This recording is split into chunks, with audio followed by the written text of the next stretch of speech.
So, how were things when Michael and Kayla finally got back in touch? By the time Michael finally got a hold of Kayla again, in late March 2023, Kamari had already been born the previous August.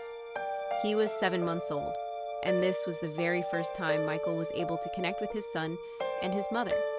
When Michael finally reached out, Kayla told him she'd been through hell, that someone broke into her house, pistol whipped her, and left her with broken ribs, a broken nose, broken teeth, and forced her to move. But here's the issue. Kayla told her family a completely different story. To them, she said it was Michael who broke her ribs. So, which is it? In her own messages to Michael, she stated someone breaking in caused her injuries. To her family, she blamed him. There are no medical records, no hospital visits, no police reports, nothing to back either version. Yet one of those stories painted Michael, a black man already fighting a horrific charge and for his freedom, as violent. So the question remains, what's the truth? And also, what was the motive to lie?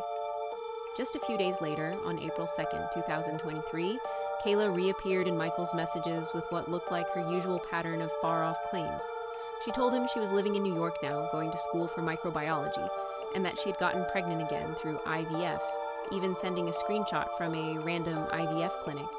In her words, "I'll probably come back to Fort Wayne during my pregnancy. IDK yet depends on my school schedule here in NY.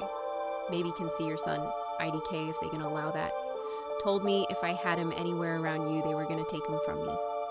She even claimed that people had been threatening her and calling DCS, writing, "Them MFS been threatening me. Kept calling DCS on me. Shit was pissing me off.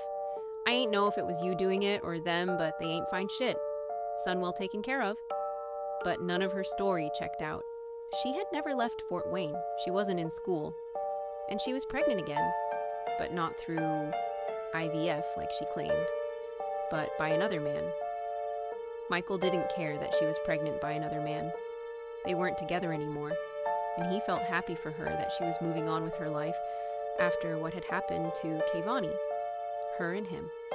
He believed they were better off as friends because things had become too toxic with her, feeling the pressure from her family and prosecution. What mattered was the pattern. Michael had already learned that if he called her out on her stories, she would lash out and run to prosecutors, claiming he was harassing her. So instead, he stayed quiet, listened, and paid attention.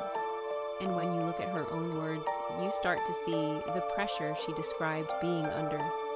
In one exchange, Kayla admitted her own family wouldn't help her with Kamari, telling Michael, "I already know when I get back in town my family ain't gonna help do shit.